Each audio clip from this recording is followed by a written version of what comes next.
Hi guys, it's Rebecca Coombs from The Healthy Gut.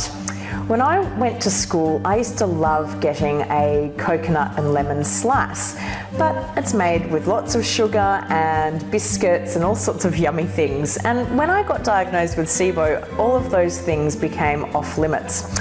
So I got creative in the kitchen and I came up with my own SIBO-friendly version of that old-time favourite lemon slice. And it is my lemon and coconut slice from my SIBO Family Favourites cookbook. Let me talk you through the steps. So the first part of this is to make the base. And instead of having biscuits as the base, I use a combination of desiccated coconut and also macadamia nuts. So I've got 1.5 cups of desiccated coconut, which I'm going to put into my food processor.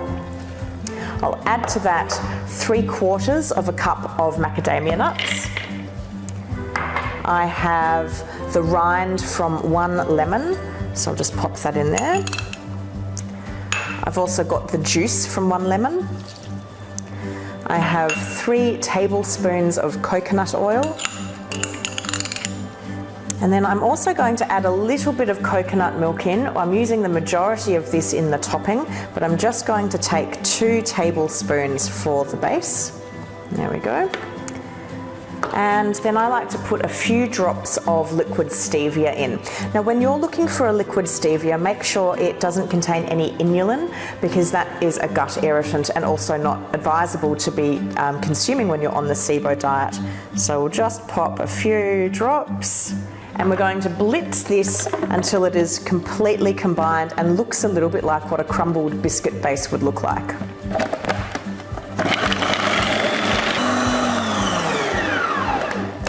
Okay, that has come together nicely. So, yep, it's all completely combined. The nuts are nicely chopped up and the coconut has been desiccated even further. The next step is that we want to pop this into the base of a loaf tin, and we're going to put it in the fridge to set.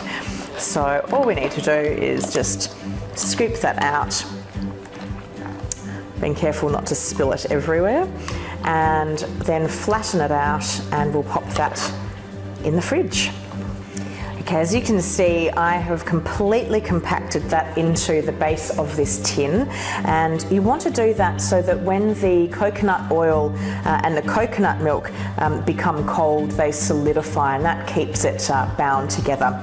So I'll pop this in the fridge for about an hour until it's nicely chilled and has firmed up some more. The base of the slice has now been in the fridge for an hour and it has firmed up nicely.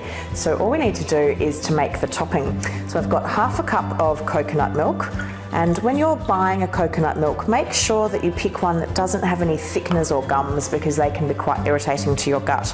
We've got the juice of 1/2 lemon, pop that in there, and also the zest of 1/2 lemon.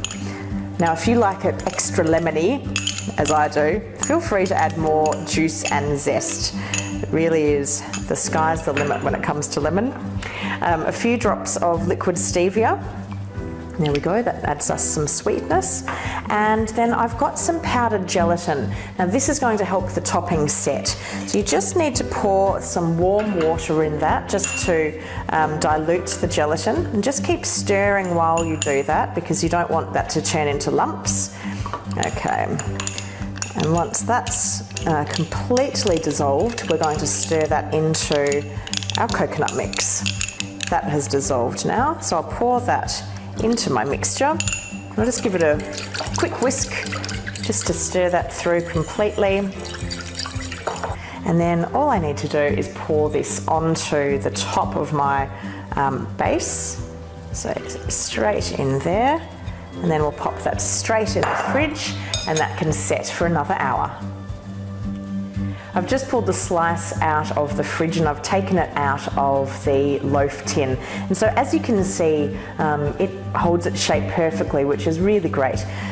There's the layer from the topping that you can see, and then underneath is that coconut and nut base. All I like to do is just cut it into slices, cut it again, And this is just a wonderful lemon slice that is SIBO friendly and absolutely delicious. If you would like today's recipe, you can find it in my new cookbook, the SIBO Family Favourite Cookbook. I'm Rebecca Coombs from The Healthy Gut, and I look forward to seeing you next time.